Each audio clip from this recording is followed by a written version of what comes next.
They came to the other side of the sea, to the country of the Gerasenes. When he had stepped out of the boat, immediately a man out of the tombs with an unclean spirit met him. He lived among the tombs, and no one could restrain him any more, even with a chain, for he had often been restrained with shackles and chains, but the chains he wrenched apart, and the shackles he broke in pieces. No one had the strength to subdue him. Night and day, among the tombs and on the mountains, he was always howling and bruising himself with stones. When he saw Jesus from a distance, he ran and bowed down before him, and he shouted at the top of his voice, "What have you to do with me, Jesus, Son of the Most High God? I adjure you by God, do not torment me." For he had said to him, "Come out of the man, you unclean spirit." Then Jesus asked him, "What is your name?" He replied, "My name is Legion, for we are many." He begged him earnestly not to send them out of the country. For there on the hillside a great herd of swine was feeding, and the unclean spirits begged him, "Send us into the swine, let us enter them." So he gave them permission. And the unclean spirits came out and entered the swine, and the herd, numbering about 2,000, rushed down the steep bank into the sea, and were drowned into the sea. The swineherds ran off and told it in the city and in the country. Then people came to see what it was that had happened. Then they came to Jesus and saw the demoniac sitting there, clothed and in his right mind, the very man who had had the legion, and they were afraid. Those who had seen what had happened to the demoniac and to the swine reported it. Then they began to beg Jesus to leave their neighborhood. As he was getting into the boat, the man who had been possessed by demons begged him that he might be with him. But Jesus refused and said to him, "Go home to your friends and tell them how much the Lord has done for you and what mercy he has shown you." And he went away and began to proclaim in the Decapolis how much Jesus had done for him, and everyone was amazed.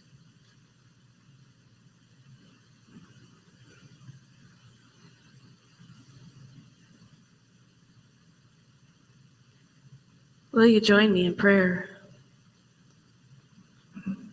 Gracious, holy, loving, liberating God, be the voice.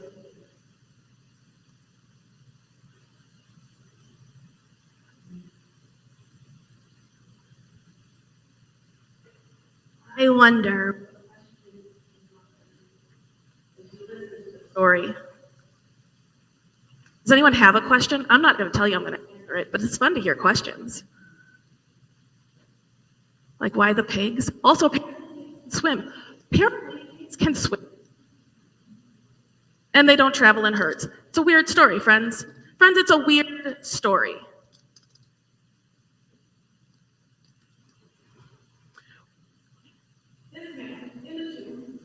Full of demons. And, well, last week we looked at parables, and we assumed they're not true stories. We want to look at this one as if it were true. So, do demons really exist? Was the man really possessed? Or is this all just understanding by ancient people who did not understand this? And I made an earring mistake, is what happened here this morning. There's absolutely a place to reflect on this story and this man as one who might have depression or schizophrenia, and it's important to reflect on how his community treats him and how we treat people with mental illness. But we also don't want to find ourselves in a situation where someone might interpret our dialogue and conversation that we're saying people with mental illness are actually possessed by demons, and that someone just should pray more if they have a diagnosable illness, which is not true. Do not clip that part out of the video. But there are some people who understand their mental illness as if something is coming upon them. So it's complicated and it's hard, and That's not really our topic today. And I don't think I've ever seen a spirit, benevolent or malevolent. Jesus in the Gospel of John talks about evil as the thief that comes and to steal and kill and destroy. And I believe evil in that kind of evil. And that kind of evil affects individuals and communities and society. So I wonder about this man. I wonder if something broke him. I wonder if he experienced loss of a wife or a child or his work or physical capability, maybe even his mind. I wonder if his community came to him for the particular profession he had, and when he could no longer do that task, they stopped showing up because they didn't need him anymore. I wonder if they didn't want to see his darkness and grief, the grief of someone who had lost their family. Maybe they said for a while, just reach out if you need anything, and he knew he should, he just couldn't. And maybe all of the shoulds went through his mind every day. Maybe he said to himself, you should get up. You should go for a walk. You should eat something. You should take a shower. You should get out in the sunshine. Maybe there were voices from his past, ones that said, you could do so much better. We knew you weren't going to amount to anything anyway. You're just too sensitive. Why can't you just move on? Why can't you let it go? It's been a month. It's been a year. It's been a decade. You should be past all of this by now. And I wonder if what was once a break, a wound that may have left a scar, with every should and with every you could, the wound tore open a little bit deeper, broke off another piece and left him bleeding. And maybe that leaves one open to other evils of not respecting or loving himself or his being or his body and not seeing it as sacred, of self-medicating to feel nothing or self-harming to feel anything, so that there was nothing left to do but to completely exclude him from society, from their community, because now he has no place in it. He's gone too far. Because friends, I don't know if demons are evil, evil, real. I don't know if demons are real, but voices that tell you who you're supposed to be, I absolutely believe that they are real and they are legion. Because there are the voices of busyness and capitalism, the ones who say that tell you your work, you're not doing enough, you're not producing enough, you need to invest more, you're falling behind, that your value is based on what you can produce. And there's the voices of beauty and fitness who will tell you what a perfect and healthy body looks like, and all of the ones that are not perfect and healthy. And the voices of the isms and ogenies, misogynies. I don't know what else goes in there, but I'm sure there's more. The ones that affect us as individuals and as collective, that have told us for centuries who is the default human and how every other one of us is a deviation from the default. And the homophobia and transphobia voices that tell people that they are, in fact, less than human, that they do not deserve love, companionship, or community. And all of these voices, these evils, will push aside, will push you until you can't get up. And they will judge you. They'll push you to the very edges of what you might be or do. And they will judge you if you don't do enough to fit in, to be beautiful, to be thin, to be the right kind of person. And they will judge you if you take it too far, if you do too much.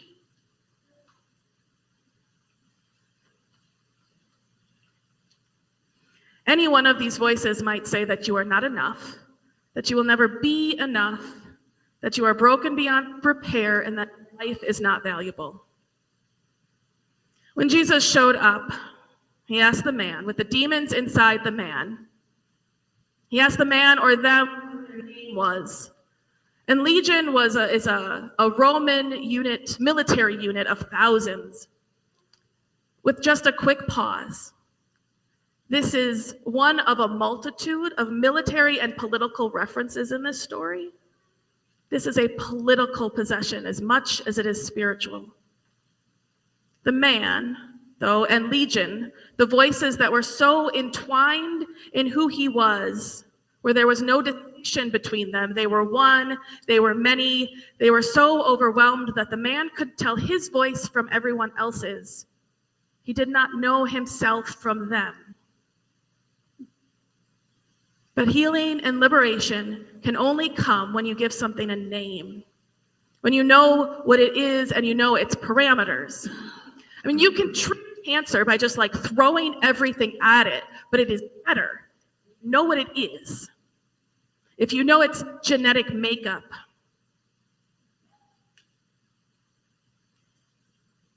It's often the same with mental health. If you want to be well, you have to make that first step of knowing what's wrong, of admitting the feelings, of naming the trauma, of going through the pain. And that is a choice. But you have to know what you're getting into before you can step into healing. Most 12-step programs begin with recognizing your relationship to addiction. To be free of racism and sexism and homophobia is to not just not use the words and jokes that are cruel, but it's the subtle things that we mine it within ourselves. We name the places where we have offended and hurt others and don't even realize it. We name it, we learn about it, we make steps towards liberation. When Jesus stepped off the boat, he asked the man's name and he set him free.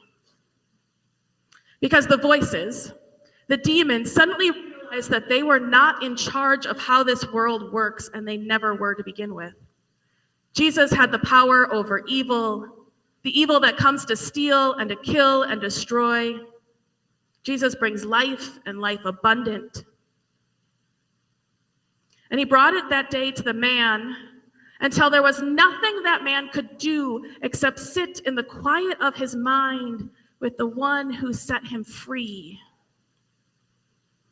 I wonder if there were 100 other things that were said in the dialogue between Jesus and this man. I wonder if the man heard Jesus say that your heartbreak is real. Come and sit and cry, and I will cry with you. And tell me a story about the people that you love and you miss. I wonder if the man heard Jesus say, yes, your life is going to be different. Your life is going to be different. And you can't do the same things you used to do, but you are still worthy.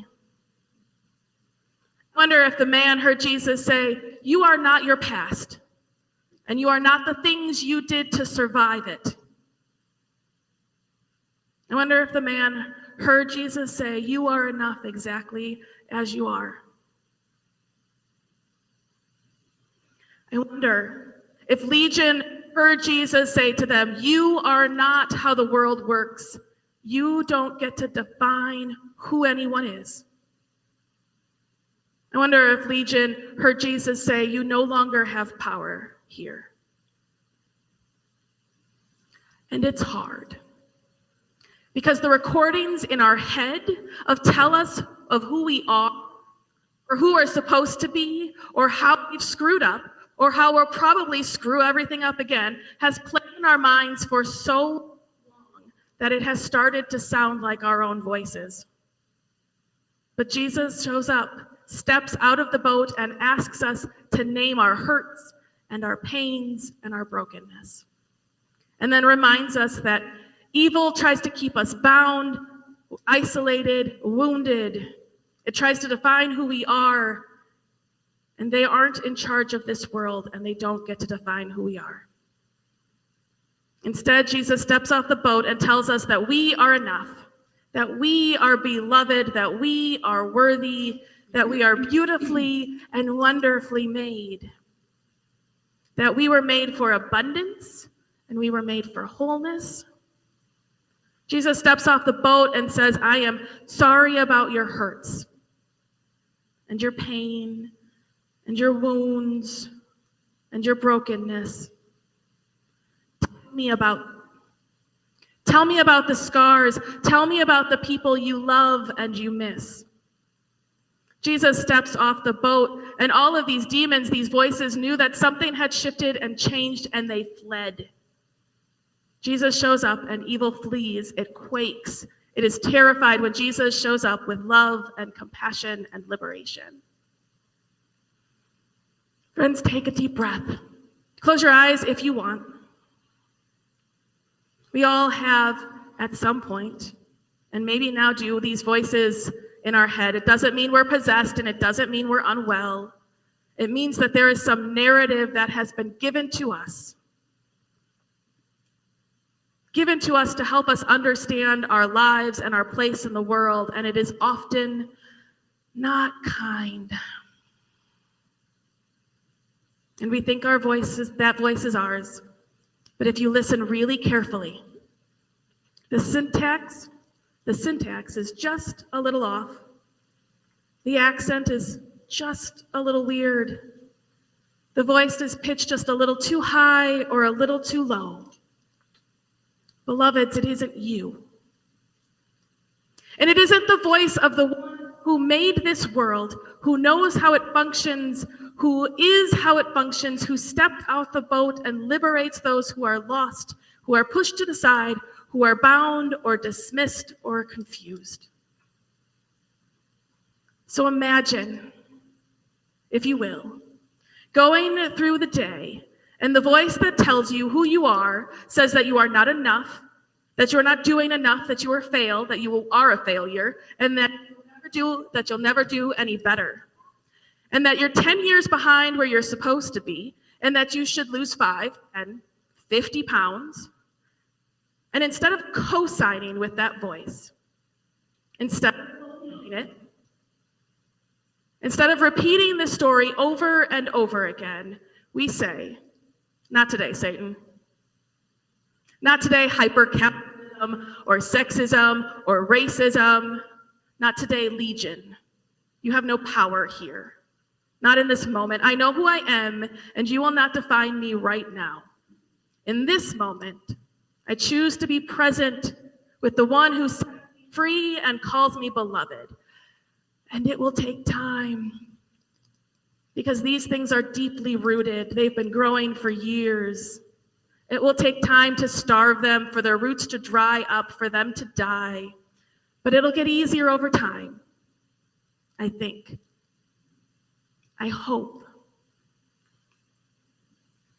But the more we live into our belovedness, the more we live into the wholeness and abundance of who we are made to be, over and against who the world thinks we should be, the more the forces of evil, the legions, will quake.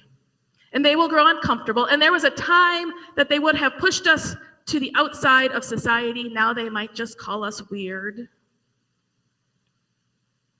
And as we grow and we live into our belovedness, into our wholeness, into the abundance that we already are, and we carry it into the world, into every interaction and every community that's been weighed down by expectations of the voices, by the evil, by the legions trying to make them be less.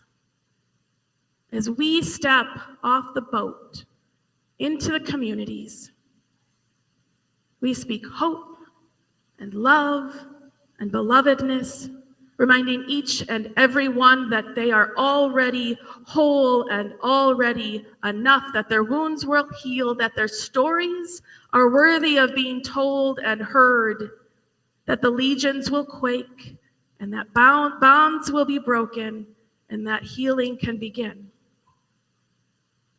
It's my hope that we can all learn to be rooted in our belovedness as individuals and as a community, and that we go into the world offering this good news of hope and belovedness and connection and community. Now, a tool for your reminding your belovedness. You may have noticed at the opening and closing of our announcements over the last couple years, there have been images of texts with text written on them with the titles Black Liturgy. They're written by Cole Arthur Riley, who's been writing reflections mostly on Instagram, and prayers with quotes, and she writes them as a Black woman in a religion that has tended to center itself on whiteness. There's always a sense of what liberation might be. And all of her quotes and poems and reflections and her new book end with breath prayers. That as you breathe in, you say to yourself mostly, because it's hard to speak out when you're breathing in. And as you breathe out, you say something else. It is a prayer, it is a reminder, it is a mantra. Here are a couple of examples.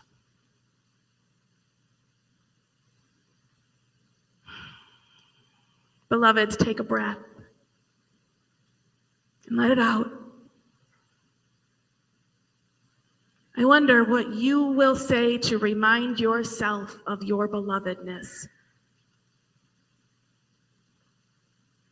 With every breath, when the voices and the legion try to tell you you are something else. And I wonder what are the words you can give others as a gift when they have forgotten who they are.